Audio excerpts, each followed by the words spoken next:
सर्वांना नमस्कार.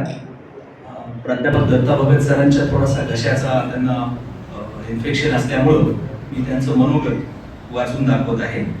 Night college of arts and commerce Kolhapur, प्रत्यय हौसी नाट्य कला केंद्र कोल्हापूर, क्रिएटिव्ह पब्लिकेशन्स नांदेड आणि विद्यापीठ मराठी शिक्षक संघ कोल्हापूर या सर्व आयोजक संस्थांचे मी प्रथम आभार मानतो. माझे मित्र doctor Dhigole, doctor Dilip Chavan, doctor Gonarkar यांच्या प्रेमदुग्ध धडपडीमुळे मी गुदमरून गेलो आहे. आपण विश्वास ठेवावा, मी औपचारिक विनयाने बोलतो आहे असे न समजता हे मनोगत व्यक्त करत असताना माझ्या मनातली घालमेल आपण समजू शकाल. चळवळीतला एक कार्यकर्ता, लेखक, अन्यायाविरुद्धचा धिक्कार कार्यक्रमात जशी उसळी मारून मी लेखन अगर भाषण केलं अथवा ज्या उत्साहाने सामोरा गेलो जात आलो, तसा माझ्या गुणगौरवाच्या कार्यक्रमात याच पुरता मात्र मी पुरता धडपडून जातो असं काही वाटायला येईल अशी मला मुळी सवयच नाही. पण असेही प्रसंग माझ्या वाट्याला आले आहेत. त्यापैकी हा आजचा एक प्रसंग आहे. माझ्या लेखनाचं इंग्रजी भाषेत भाषांतर होईल आणि वाजत गाजत असं उत्सवी स्वरूपात सादरीकरणही होईल असा कधीही मी तर्क केला नव्हता. पुण्याही म्हणावे तर पाप पुण्य या कल्पनावर माझा विश्वास नाही. आणि यस आय डिझर्व अशी गर्वोक्ती करावी तर तेवढं धाडसही माझ्यात नाही. याचा अर्थ तात्पर्याने एवढाच की माणसं माणसावर कितीही अन्याय करून दुष्टपणाने वागून पण सौहार्द टिकावे, चांगुलपण जपावे, जागावे यासाठी अपार कष्ट सोसतात हे अंतिम सत्य आहे. म्हणून तर नारायण सुर्वे यांच्यासारखा महाकवी माणसा इतका सृजनात्मा भेटलाच नाही असं म्हणतात. सेवानिवृत्तीनंतर मी श्री शिवाजी विद्यापीठ कोल्हापूरच्या मराठी विभागानं सुमारे महिनाभर अध्यापनाची संधी दिली.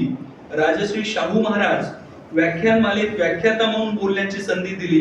डॉक्टर बाबासाहेब आंबेडकर विकास केंद्रानं डॉक्टर बाबासाहेब आंबेडकरांचे स्वातंत्र्य चळवळीतील योगदान या विषयावरचं माझं पुस्तक प्रकाशित केलं.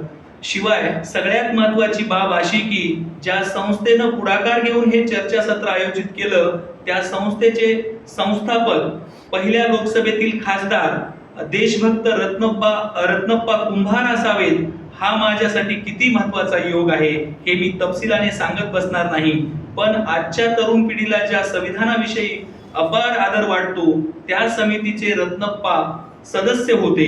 एवढी माहिती मी सांगितली तरी त्यांचे कर्तृत्व आपल्या लक्षात येऊ शकेल. अशा कितीतरी जमेच्या गोष्टी माझ्या आयुष्यात आहेत. त्यातील आणखी 2 गोष्टी आजच्या प्रसंगी सांगाव्यात असं मला वाटतं. सांगलीला अखिल भारतीय मराठी नाट्य संमेलन झालं. अध्यक्ष होते राजाराम शिंदे सर. त्यावेळी मी त्यांना प्रोफेसर होतो ना वलयांकित नाट्यलेखक होतो. पण महात्मा फुले यांच्या लेखनाविषयी याच महाराष्ट्रातल्या एका जंतूने अत्यंत हीन उद्गार काढले होते. मी त्या संमेलनातल्या एका परिसंवादात निमंत्रित होतो आणि आपला सहभाग ज्या संमेलनात आहे तिथे आधुनिक मराठी नाट्य लेखनाबद्दलच्या जनकाबद्दल काढलेले ते उद्गार आम्हा कार्यकर्त्यांना असह्य वाटले. प्रेमानंद गजवी, VC शिंदे आणि मी असे 3 कार्यकर्ते उपस्थित होतो. त्यावेळी आम्ही पत्रकार परिषद घेतली. तृतीय रत्न नाटकाच्या जनकाचा ज्याने हीन भाषेत उल्लेख केला त्याचा संमेलनात निषेध झाला पाहिजे असे ठणकावून सांगितले. आणि काय आश्चर्य, दुसऱ्या दिवशी म्हणजे उद्घाटनाच्या दिवशीच आम्हाला पाठिंबा देण्यासाठी इथल्या नाट्य रसिकांनी कोल्हापूर बंदचे आवाहन केले. आमचं बळ वाढवलं हे मी कधीच विसरू शकणार नाही. आणि याच कोल्हापुरातल्या प्रत्यय या हौसी नाट्य संस्थेनं पुढे राज्य नाट्य स्पर्धेत वाटापळवाटाचं सादरीकरण करून मला नाट्य स्पर्धेच्या निमित्तानं महाराष्ट्रभर पोहोचवलं. याच संस्थेच्या कलावंत डॉक्टर माया पंडित, ज्या ख्यातनाम अनुवादक, अभ्यासक तर आहेतच, चिकित्सक आहेतच, पण रंगकर्मी म्हणूनही आणि अनुवादक म्हणूनही वाटापळवाटाला त्यांनी मोठ्या उंचीवर घेऊन गेले. जागतिक पातळीवर जागतिक रंगभूमीचे प्रवेशद्वार खुले करण्याचं काम केलेलं आहे. या सर्वांचे मनापासून आभार मानायचे तर कोणत्या शब्दात व्यक्त करावेत यासाठी मी काहीसा गोंधळून गेलो आहे. गेल्या 3 दशकापासून अत्यंत अल्प लेखनासाठी सतत वलयांकित होत राहणं याची पुरेशी सवय नसल्यामुळे अशा प्रसंगात मी खरोखरच दडपून जातो. यावर आपण विश्वास ठेवा. संयोजक, कार्यकर्ते, उपस्थित श्रोते या सर्वांचे मनापासून आभार मानतो. धन्यवाद. थँक्यू.